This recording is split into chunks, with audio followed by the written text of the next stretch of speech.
Sri Aurobindo wrote this message at the request of All India Radio Trichapalli, India, for broadcast on the eve of India's independence. This is the message which was broadcast on August 14, 1947. It is of special relevance and importance even now. August 15, 1947 is the birthday of Free India.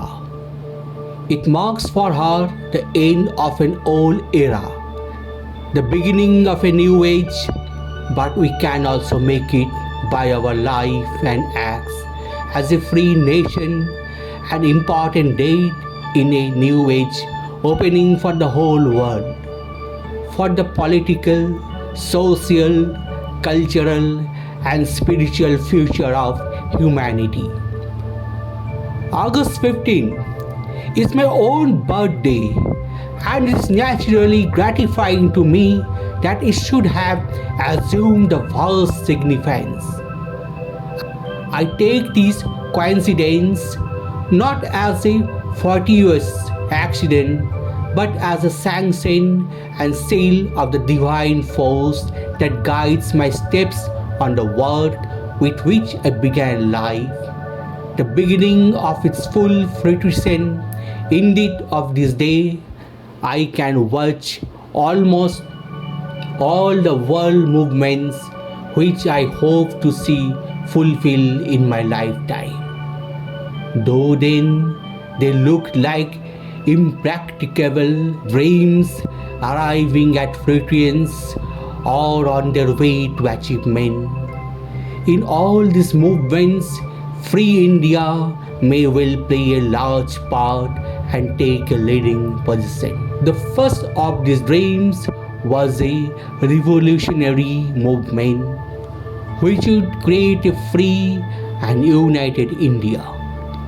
India today is free, but she has not achieved unity.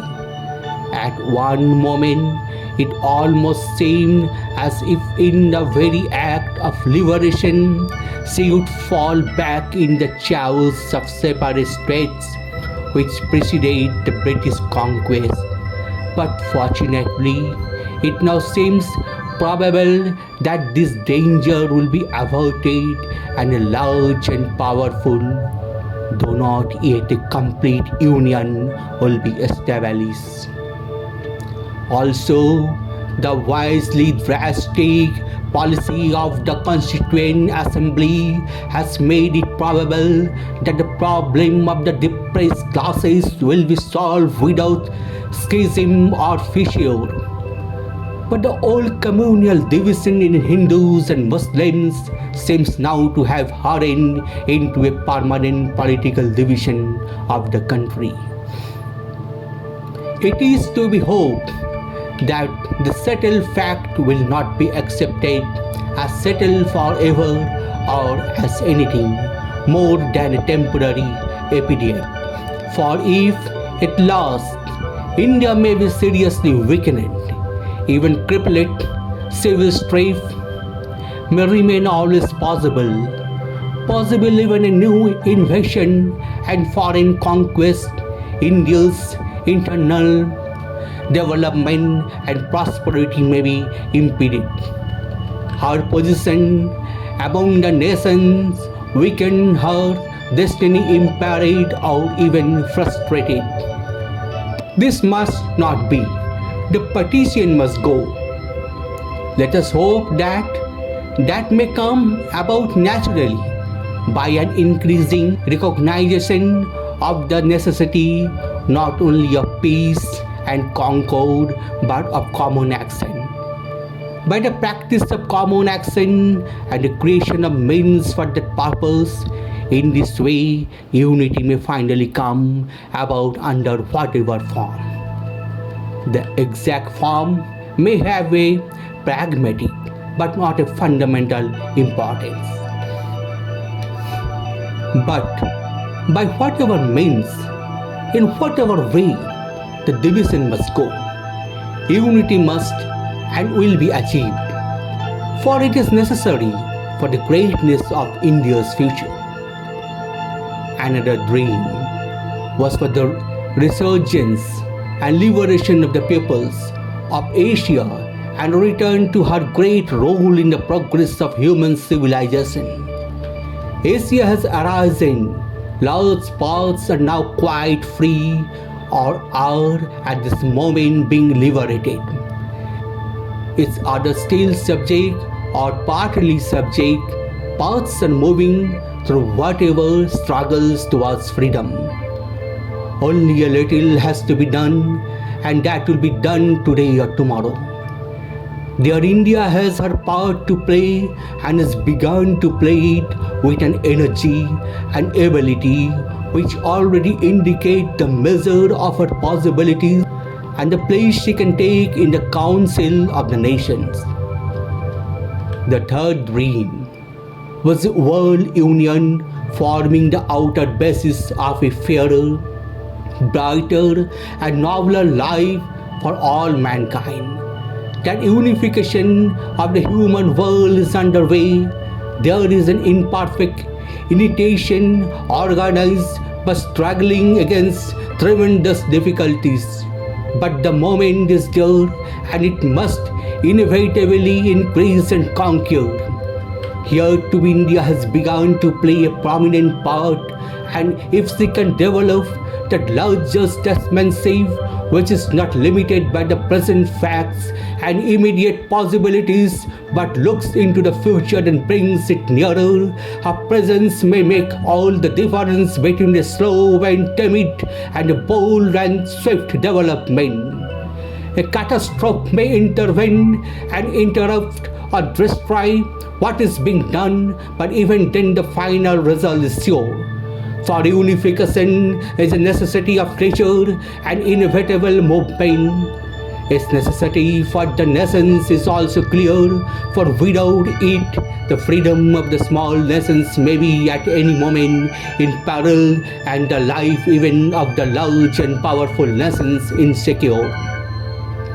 The unification is therefore to the interest of all, and only human imbecility and stupid selfishness can prevent it. But this cannot stand forever against the necessity of nature and the divine will. But an outward basis is not enough. There must grow up an international spirit and outlook. International forms and institutions must appear. Perhaps such developments as dual or multilateral citizenship, will interchange or voluntary fusion of cultures. Nationalism will have fulfilled itself and lost its militancy and would no longer find these things incompatible with self-preservation and the integrity of its outlook. A new spirit of oneness and will whole of the human race. Another dream. The spiritual key of India to the world has already begun. India's spirituality is entering Europe and America as an ever-increasing measure. That movement will grow amid the disasters of the time. More and more eyes are turning towards her with hope, and there is even an increasing resort not only to her teachings but to her psychic and spiritual practice. The final dream was a step in evolution which would raise man to a higher and larger consciousness and begin the solution of the problems which have perplexed and vexed him since he first began to think and to dream of individual perfection and a perfect society. This is still a personal hope and an ideal which has begun to have hold both in India and in the West and forward-looking minds. The difficulties in a way are more formidable than in any other field of endeavor. But difficulties were made to be overcome, and if the supreme will is clear, they will be overcome. Here too, if this evolution is to take place, since it must proceed through a growth of the spirit and the inner consciousness, The initiative can come from India, and although the scope must be universal, the central movement may be hers.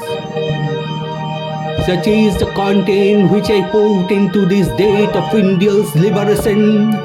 Whether or how far this hope will be justified depends upon the new and free India.